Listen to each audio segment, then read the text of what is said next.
안녕하세요. 물리하는 여자 차영입니다. 전자기파인 빛은 매질에 따라 속력이 달라지게 되고 따라서 서로 다른 매질을 빛이 진행할 때 진행 경로가 꺾이게 됩니다. 이렇게 빛의 속력이 달라져 진행 경로가 꺾이는 현상을 굴절이라고 합니다. 그러나 특정한 조건 하에서는 굴절 대신 반사만 일어나는 전반사 현상이 일어나는데 이번 시간에는 전반사에 대해 알아보겠습니다.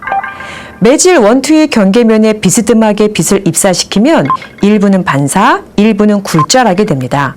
반사와 굴절 현상을 분석하기 위해 두 매질의 경계면에 수직으로 보조선을 그리는데 이를 법선이라 하고 이때 입사광선과 법선이 이루는 각을 입사각, 반사광선과 법선이 이루는 각을 반사각, 그리고 굴절광선과 법선이 이루는 각을 굴절각이라고 합니다. 입사각과 반사각은 빛이 동일 매질을 진행하므로 항상 크기가 같으며 서로 다른 매질에서의 입사각과 굴절각은 그 크기가 같지 않습니다. 입사각이 커지게 되면 반사각도 따라서 증가하고 굴절각 역시 증가합니다. 매질 A를 진행하던 빛이 매질 B를 진행할 때 그림에서처럼 입사각이 굴절각보다 크다면 법선과 광선이 이루는 각이 큰 매질에서 빛의 진행 속력 또한 빠릅니다. 따라서 매질 A에서가 B에서보다 빛의 진행 속력이 큽니다. 물리학자들은 빛의 속력이 느려지는 매질일수록 굴절률이 큰 것으로 결정했고 따라서 빛의 속력이 느린 매질 B의 굴절률이 매질 A의 굴절률보다 큽니다. 굴절에 대한 현상으로부터 빛의 전반사 현상을 알아보겠습니다. 전반사 현상이란 서로 다른 두 매질의 경계면에서 굴절되는 빛 없이 모두 반사만 일어나는 현상입니다. 다음과 같이 물에서 공기 중으로 빛을 입사시켜 보겠습니다. 빛의 일부는 다시 물속으로 반사하고 일부는 공기 중으로 꺾여서 진행합니다. 그림을 보면 물에서의 입사각이 공기에서의 굴절각보다 작습니다. 빛의 속력이 물에서가 공기에서보다 작다라는 것을 알 수 있죠. 따라서 물에서의 굴절률은 공기의 굴절률보다 크다는 것을 알 수 있습니다. 이때 입사각을 크게 하면 반사각도 커지고 굴절각도 커지면서 굴절각이 90도가 되고 이때 굴절광선은 매질의 경계면을 따라 진행하게 됩니다. 이처럼 굴절각을 90도가 되게 하는 입사각을 특별히 임계각이라고 하고 이 임계각을 기준으로 전반사가 일어나게 됩니다.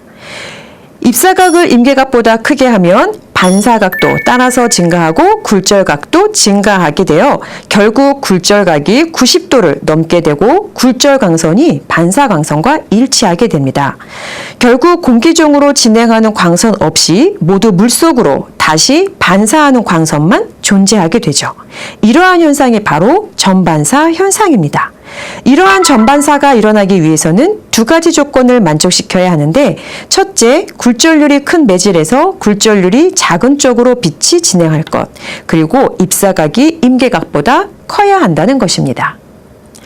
이러한 전반사 현상은 광서면을 이용하여 정보를 손실 없이 빠르게 전달하는 통신에 사용됩니다. 광섬유의 구조를 보면 중앙에 코어가 있고 코어를 감싼 클레딩이 있습니다.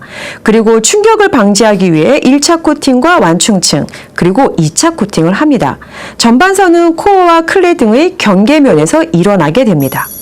코어는 굴절률이 큰 물질로, 그리고 클레딩은 굴절률이 작은 매질로 만듭니다. 빛을 코어에서 클레딩 쪽으로 입사시키되 입사각을 임계각보다 크게 하면 그림과 같이 빛이 클레딩 쪽으로 진행하지 않고 코어 쪽으로 전반사함을 알 수 있습니다.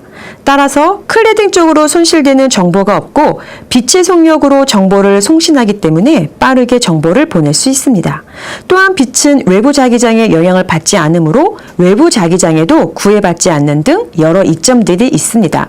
정리하면 전반사는 서로 다른 두 매질 중 굴절률이 큰 매질에서 작은 매질로 빛을 입사시키고 입사각이 임계각보다 클 때 일어나는 현상입니다. 광섬유에서는 코어의 굴절률을 클레딩의 굴절률보다 큰 물질로 만들고 입사각을 임계각보다 크게 하면 전반사 현상에 의해 빠르고 손실 없이 정보를 전달할 수 있습니다.